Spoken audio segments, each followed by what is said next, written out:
Assalamualaikum warahmatullahi wabarakatuh. Perkenalkan, saya Afifatul Aziza dengan NPM 2013023039. Di sini saya akan mempresentasikan rencana pelaksanaan pembelajaran mengenai materi kelarutan dan hasil kali kelarutan. Untuk satuan pendidikannya adalah SMA Negeri 1 Sukoharjo, kelas 11 semester genap, mata pelajaran kimia dengan topik kelarutan dan hasil kali kelarutan, dengan alokasi waktu 2 kali 45 menit. Kompetensi dasar sikap spiritual yang pertama, menyadari adanya keteraturan dari sifat hidrokarbon, termokimia, laju reaksi, kesetimbangan kimia, larutan, dan koloid sebagai wujud kebesaran Tuhan Yang Maha Esa dan pengetahuan tentang adanya keteraturan sebagai hasil pemikiran kreatif manusia yang kebenarannya bersifat tentatif. Kemudian untuk kompetensi dasar sikap sosial, yang pertama menunjukkan perilaku ilmiah, memiliki rasa ingin tahu, disiplin, jujur, objektif, terbuka, mampu membedakan dan opini, ulet, teliti, bertanggung jawab, kritis, kreatif, inovatif, demokratis, dan komunikatif dalam merancang dan melakukan percobaan saat berdiskusi yang mewujudkan sikap sehari-hari. Kemudian kompetensi dasar pengetahuan yang pertama memprediksi terbentuknya endapan dari suatu reaksi berdasarkan prinsip kelarutan dan hasil kali kelarutan atau KSP. Untuk indikator keterampilannya, mengolah dan menganalisis data hasil percobaan untuk memprediksi terbentuknya endapan. Indikator pencapaian kompetensi sikap spiritual yang pertama, menunjukkan rasa syukur sebagai wujud kebesaran Tuhan Yang Maha Esa dengan adanya prinsip kerja kelarutan dan hasil kali kelarutan dari pemikiran kreatif manusia yang kebenarannya bersifat tentatif. Untuk indikator pencapaian kompetensi sikap sosial, menunjukkan adanya keteraturan. Untuk indikator pencapaian kompetensi sikap spiritual yang kedua, menunjukkan adanya keteraturan dari kelarutan dan hasil kali kelarutan sebagai wujud kebesaran Tuhan Yang Maha Esa dan hasil pemikiran kreatif manusia yang kebenarannya bersifat tentatif. Yang berikutnya adalah indikator pencapaian kompetensi sikap sosial yang pertama, menunjukkan sikap teliti dalam melakukan percobaan mengenai materi kelarutan yang diwujudkan dalam sikap sehari-hari. Yang kedua, menunjukkan perilaku jujur dalam menulis data hasil pengamatan mengenai percobaan yang telah dilakukan. Yang ketiga, menunjukkan antusiasme saat berdiskusi mengenai kelarutan yang ditunjukkan dengan sering bertanya. Kemudian untuk indikator pengetahuan yang pertama, mendefinisikan pengertian tetapan hasil kali kelarutan. Yang kedua, menjelaskan hubungan antara kelarutan dengan hasil kali kelarutan. Yang ketiga, menghitung nilai kelarutan garam dan basa sukar larut berdasarkan nilai hasil kali kelarutan atau KSP. Yang keempat, memprediksi terbentuknya endapan dari suatu reaksi berdasarkan prinsip kelarutan dan hasil kali kelarutan. Yang kelima, menjelaskan terbentuknya endapan dari nilai CSP dan harga KSP. Selanjutnya, untuk indikator keterampilan yang pertama, menuliskan tetapan kesetimbangan antara padatan dengan ion-ionnya dari beberapa senyawa. Yang kedua, menuliskan tetapan kesetimbangan berdasarkan reaksi kesetimbangan antara padatan ion-ionnya. Yang ketiga, mengidentifikasi tetapan kesetimbangan garam atau basa yang terjadi antara zat padat dengan ion-ionnya. Yang keempat, menyimpulkan pengertian hasil kali kelarutan KSP. Yang kelima, mengamati data hasil kali kelarutan beberapa garam dan basa sukar larut. Yang keenam, menuliskan reaksi kesetimbangan dari beberapa garam dan basa sukar larut. Yang ketujuh, menuliskan persamaan KSP dari reaksi kesetimbangan. Yang kedelapan, menuliskan hubungan persamaan KSP dengan persamaan kelarutan. Yang kesembilan, menghitung nilai kelarutan dari suatu senyawa AgSL. Yang ke-10, menentukan hubungan persamaan KSP dengan persamaan kelarutan. Yang ke-11, mengamati gambar dan wacana dari Gunung Kapur. Yang ke-12, mengamati data hasil percobaan. Yang ke-13, menuliskan data hasil percobaan pengendapan. 14, menuliskan persamaan reaksi untuk semua tabung. 15, menentukan tabung mana yang terbentuk endapan. Yang ke-16, menuliskan harga KSP berdasarkan tabel harga KSP. Yang ke-17, menuliskan nilai KSP masing-masing campuran pada percobaan. Ke-18, memprediksi terbentuknya endapan dari harga KSP dan KSP. Yang ke-19, menyimpulkan terbentuknya endapan dari nilai KSP dan KSP. Kemudian untuk tujuan pembelajaran, yang pertama siswa dapat menyebutkan garam mudah larut, garam sukar larut, dan menjelaskan kelarutan hasil kali kelarutan dengan baik setelah melakukan percobaan. Yang kedua, siswa dapat menjelaskan hubungan antara kelarutan dan hasil kali kelarutan dengan baik berdasarkan informasi yang diperolehnya melalui buku dan diskusi dengan teman dan guru.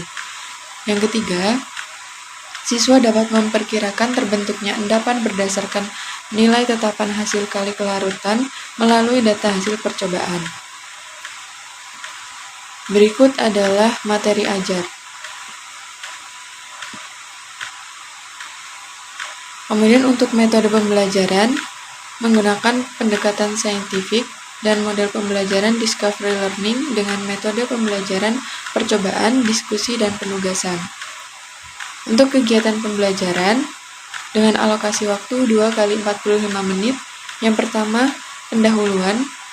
Guru memberikan motivasi belajar kepada siswa mengenai manfaat mempelajari materi kelarutan dan hasil kali kelarutan. Bahwa setelah belajar materi ini, siswa dapat menghitung kelarutan suatu garam sukar larut dari nilai KSP-nya. Guru menjelaskan tujuan pembelajaran, kemudian guru menyampaikan cakupan materi yang akan dipelajari dengan alokasi waktu 10 menit. Selanjutnya, kegiatan inti yang pertama, guru membagi siswa dalam beberapa kelompok yang beranggotakan 4-5 orang secara heterogen untuk mengerjakan LKPD kelarutan dan hasil kali kelarutan dan melakukan praktikum. Yang pertama, mengamati, yaitu siswa mengamati data pada tabel hasil kali kelarutan beberapa garam dan basa sukar larut. Yang kedua, menanya. Dari pengamatan siswa diminta untuk bertanya terkait dengan materi yang diajarkan. Yang ketiga, ada mencoba.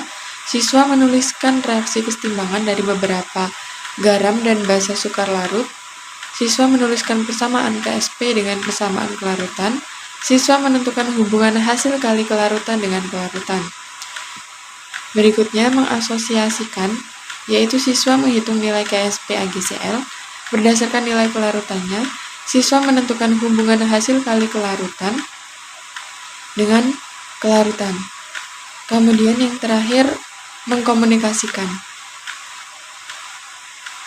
Pada tahap ini, guru meminta siswa untuk menyampaikan hasil diskusi mengenai kelarutan dan hasil kali kelarutan secara komunikatif.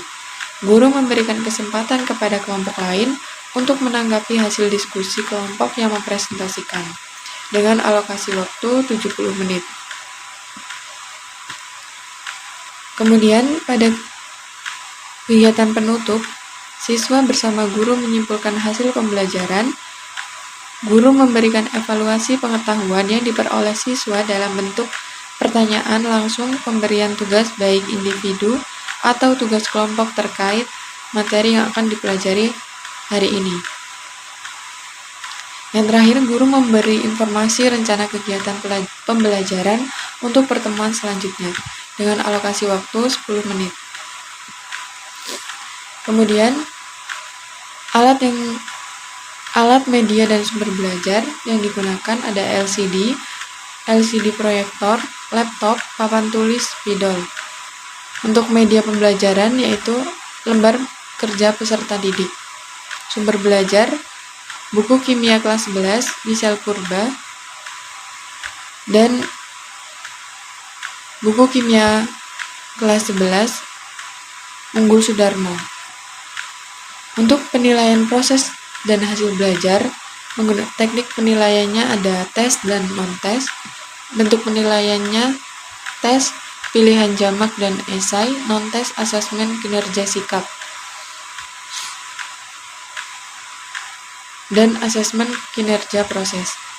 Instrumennya tes menggunakan lembar-lembar soal, non-tes lembar-lembar penilaian kinerja sikap. Kunci dan pedoman penskoran. Kunci jawaban soal pilihan jamak, pedoman rubrik penilaian soal esai. Baiklah, itulah tadi untuk presentasi rencana pelaksanaan pembelajaran.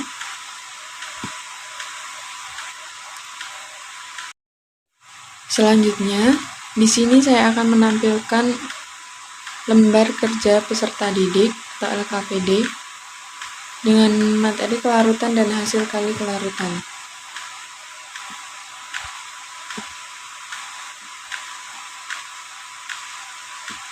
Petunjuk belajar, bacalah LKPD dengan seksama, perhatikan prosedur percobaan pengendapan, lakukanlah percobaan pengendapan sesuai dengan prosedur, dan diskusikanlah setiap pertanyaan dan permasalahan yang ada dalam LKPD ini melalui diskusi dengan sesama anggota kelompok.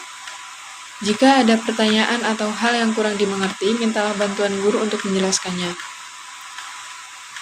Pada kegiatan pertama, di sini siswa diminta untuk mengamati gambar dan wacana terkait stalaktit dan stalagmit. Kemudian, siswa diminta untuk menanya berdasarkan wacana yang telah dibaca. Diharapkan siswa dapat menuliskan pertanyaan pada kolom tersebut. Selanjutnya, untuk mencoba, siswa melakukan percobaan dengan tujuan dapat mengetahui hasil reaksi pengendapan. Dengan alat dan bahan, ada tabung reaksi, pipet tetes, dan rak tabung reaksi. Untuk larutan yang digunakan ada barium klorida, BaCl2, 0,1 molar, kalium kromat, K2CrO4, 0,1 molar, natrium klorida, NaCl, 0,1 molar, larutan perak nitrat, AgNO3, 0,1 molar, larutan seng sulfat, ZnSO4, 0,1 molar, larutan tembaga sulfat, PbSO4, 0,1 molar, larutan besi 3 klorida, FeCl3, 0,1 molar, larutan natrium hidroksida, NaOH, 0,1 molar. Kemudian, untuk prosedur kerja, seperti yang tertera pada LKPD yang saya tampilkan. Setelah melakukan percobaan, siswa diminta untuk mengidentifikasi dari warna larutan sebelum direaksikan dan pengamatan larutan setelah direaksikan. Kegiatan berikutnya adalah mengasosiasi. Berdasarkan percobaan di atas, tuliskan persamaan reaksi yang terjadi pada semua tabung. Kemudian yang kedua, setelah kalian mengamati semua tabung reaksi pada percobaan, tabung manakah yang terbentuk endapan? Yang ketiga, setelah kalian mengetahui tabung mana saja yang terdapat endapan, menurut kelompok kalian apa yang menyebabkan terjadinya pengendapan pada tabung reaksi tersebut? Yang keempat, berdasarkan percobaan yang telah dilakukan, tuliskan nilai KSP pada masing-masing campuran. Yang kelima, bagaimana hubungan antara KSP dengan KSP. Kemudian kegiatan yang terakhir adalah mengkomunikasikan. Siswa diminta untuk mempresentasikan hasil percobaan kelarutan dengan bahasa yang komunikatif. Itulah tadi pemaparan mengenai RPP dan LKPD. Saya akhiri, wassalamualaikum warahmatullahi wabarakatuh.